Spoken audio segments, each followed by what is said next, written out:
Maintenance on drilling equipment. It's time-consuming and costly, but it's necessary. And if it isn't done right the first time, it'll have to be done again. In this section, we'll go over the disassembly, repair, and reassembly of the Elmagco brakes. All three models are very similar, and differences can be noted in the manual supplied with the brakes. For our purposes, we'll disassemble a Model 6032 and reassemble a 7838. Before you begin your disassembly, be sure that you figured out what the problem is and that you have the replacement parts. Make sure that the problem isn't in the electrical controls, because a lot of these problems are deceiving. Just remember to check them out first if you're not sure that the problem is in the brake. To disassemble the brake, first the bearing cap should be removed. On this 6032, there are 6 bolts that hold it on. If the inside bearing seal is bad and water has entered the bearing area, you'll probably find rust and water. When this happens, the bearings wear quicker and should probably be replaced. Next, remove the center plate. This old brake hasn't been taken apart in years. Sometimes they just seem to last forever. But the longer they go without being disassembled, the harder they are to get apart. There are 2 ways to get the center plate off. The best way is to use the back-off bolts. First, install 2 guide bolts into the regular bolt holes opposite of each other.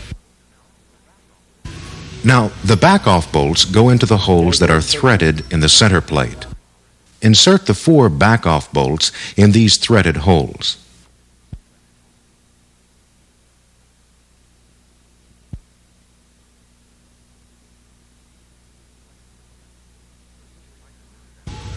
As you tighten them down, a little at a time on each one, the center plate will back off.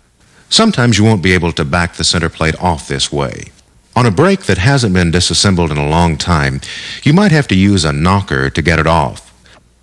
Clean the threads in the water inlet and screw the knocker into it. A few slams with a hammer and it should let loose. Now, lift it off. Look at how much rust there is in the grease around this bearing. That's because of a bad seal, which will have to be replaced. We'll have to examine it to make sure that the bearings are still good.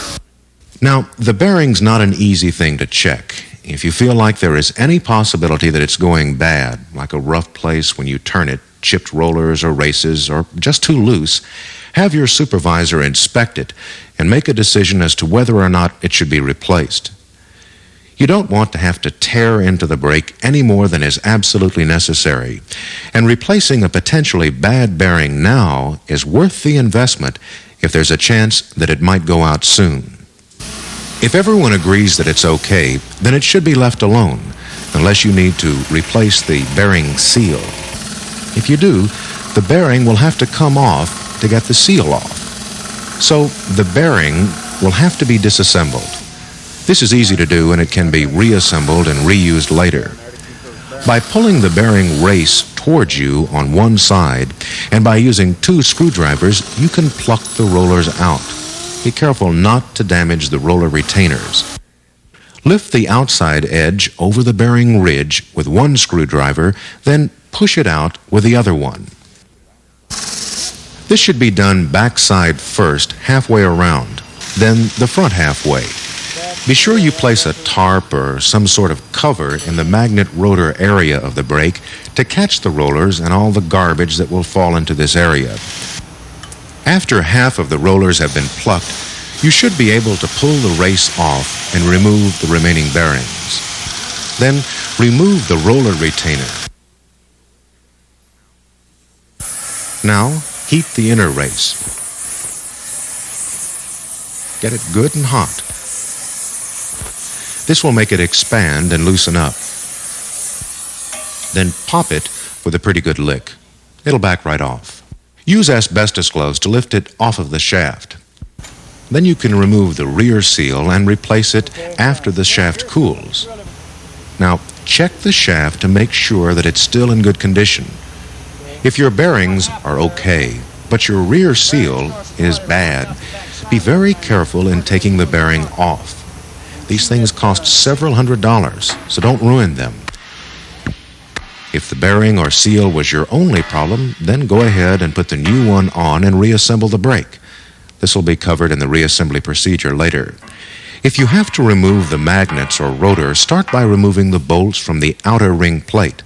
Then knock it free and attach a hoist to it to remove it. You should have a tool that looks like this. If you don't, you can make one out of a 1-inch steel plate. It's used to lift the magnet and rotor out of the housing. If the brake has been run for a while, it'll be a little difficult to get the magnet out because of buildups of corrosion between it and the rotor. But if you work at it enough, it'll eventually free up. Now, check your magnet assembly. Excessive pitting isn't good. It means that the magnet will have to be repaired or replaced. Bolts with washers should be screwed in here at the lower part of the housing to keep the rotor from backing out while you pull the magnet from the other side. The same procedure for the outboard side is used for the shaft or inboard side. Since the rotor isn't locked down inside the housing anymore, the other magnet might be a little harder to remove, but it will come out. Now the rotor can be worked out. Lift the weights off the rotor with a crane or hoist. Use the same C-shaped tool you've been using. Stick an iron bar in the shaft for leverage and work it out. Keep an outward pull on the rotor as you work it back and forth. Now, check the brake housing for corrosion. Before you reassemble it, it should be cleaned out. Check for signs of wear along the outside edges. Watch for pitting and holes. Any holes will leak. They can be fixed by welding them up. Larger ones might need plates welded over them from the outside. All of these problems should be repaired before reassembling the brake. The brake goes back together just about like it came apart. We're going to reassemble a model 7838. That's the large one. This is a brand new brake, but the procedure is the same as on the other two. Since you'll probably never get a chance to see the inside of the magnet, we'll start with the assembly of it. Each of these assemblies actually has 2 coils, and each coil is wound with a Dacron glass silicone insulated magnet wire. It's processed through several cycles of dipping and baking. The result is what's called a Class H coil.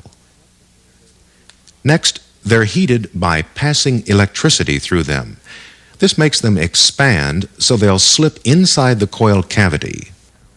When they cool down, they get tight around the inside of the assembly. A sealer is used on the outside lip of the main assembly housing and the inside lip of the assembly cover. When the cover is lowered into position, the two come together and make a watertight seal. Clamps are used to hold the cover tight. There's also an inside seam which has to be sealed, so it's welded all the way around. These 2 seals keep the cooling water from getting into the coil area and damaging the coils. The only open areas are the breather ports. The assembly of the Model 7838 begins with a rotor. First, it's slipped into the housing and centered as closely as possible.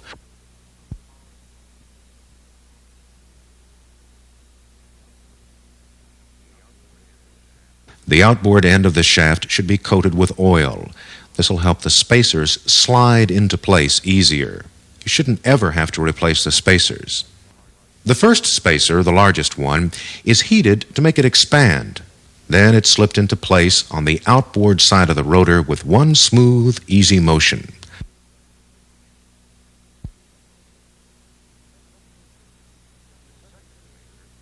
The second spacer is the one with a taper. It's heated the same way and slipped over the shaft.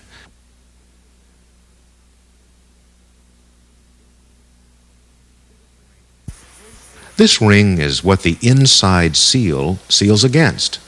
It should be checked carefully for damage because a nick here will ruin a good seal. Now, before the bearing is put on, don't forget to put the inside seal on, but wait until everything has cooled down because the heat will damage the seal. Make sure that the lip of the seal faces toward the inside of the brake. Check to see that the bearing retainer threads on both the inboard and outboard sides are okay by screwing the nut on. Now, we're about ready to put the bearing on. It's been heated to about 300 degrees Fahrenheit. It slipped on and pushed all the way up against the bushing ring. Now, screw the lock nut into place and tighten it down a little. Sometimes the bearing will try to slide off as it cools, but the lock nut will hold it in place. Well, the outboard side is just about ready. Now, let's do the inboard side. Put the inside seal on. Don't forget that the lip faces the inside of the brake. The seal retainer is heated to about 300 degrees Fahrenheit and slipped on. Now, heat the bearing to 300 degrees. Make sure that you get these things hot enough, because if you don't, they'll cool down before you can get them positioned and they'll stick. Heat the bearing retainer at the same time, because it'll have to be put on immediately after the bearing. Now, screw the lock nut on and get it snug enough to keep the bearing from moving forward as it cools.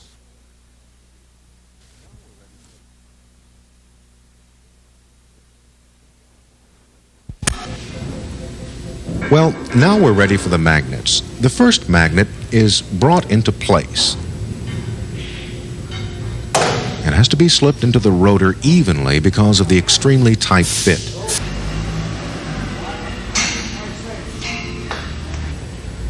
After the magnet is in place, line up the holes on the outside of the magnet with those on the housing. Permatex both the housing and the magnet so that there will be a good seal when the outer ring plate is positioned. Get it located, and then they'll go back in and pull or change. To help position the outer ring plate, long guide bolts should be screwed into two of the holes. Then the other bolts are screwed in and torqued down. First to the magnet.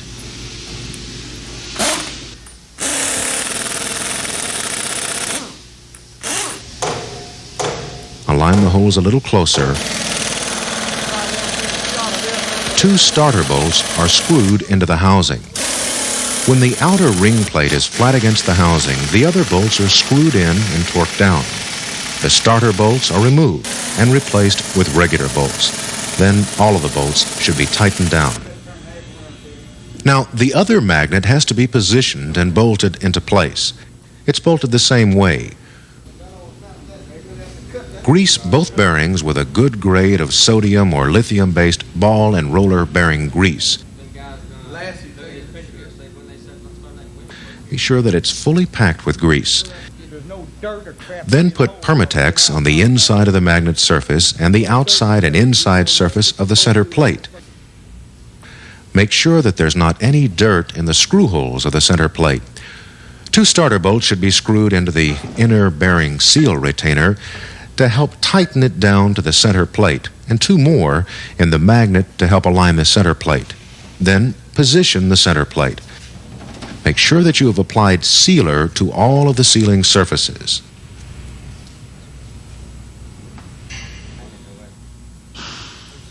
Put spacers and nuts on the inside bearing seal starter bolts and begin tightening the center plate onto the bearing.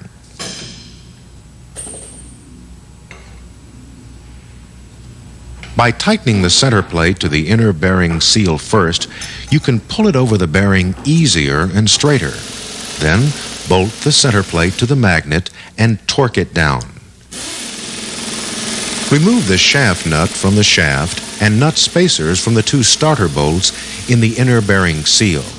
Now install the other magnet, outer ring plate, and center plate to the other side using the same method. After both magnets and center plates have been attached, check to make sure the rotor turns freely. Now, install the bearing cap. Tighten two screws opposite each other first. Check to be sure the rotor still turns freely. If it does, you can tighten the other bearing cap screws and install the shaft nut and lock washer. Now that you know how the brake goes together and how it works, you can see why the maintenance procedures have to be followed. An overhaul job is hard, costly, and time-consuming. A few extra minutes a day in preventive maintenance and the use of clean water will save you hours in repairs. Okay now, do you remember the maintenance procedures we mentioned in the earlier tape? Well, we'll go back over them anyway. Only clean or treated water should be used to cool the brake. The water level in the brake shouldn't ever reach the bearing. If you run into this problem, it's usually due to restricted return of the water to the storage tank, either because less than 3-inch pipe is used in the return line or because the return hole is restricted or clogged.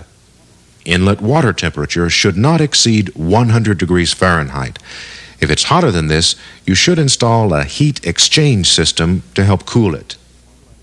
Inlet water should flow at 75 gallons a minute for the 5032 and 6032 and 150 gallons a minute for the 7838. Both bearings should be greased every 24 hours or at every trip. You should use a good grade of lithium or sodium-based ball and roller bearing grease like Texaco Marfax, Shell Alvania No. 2, Mobil Mobilux 2, or Exxon Beacon 2.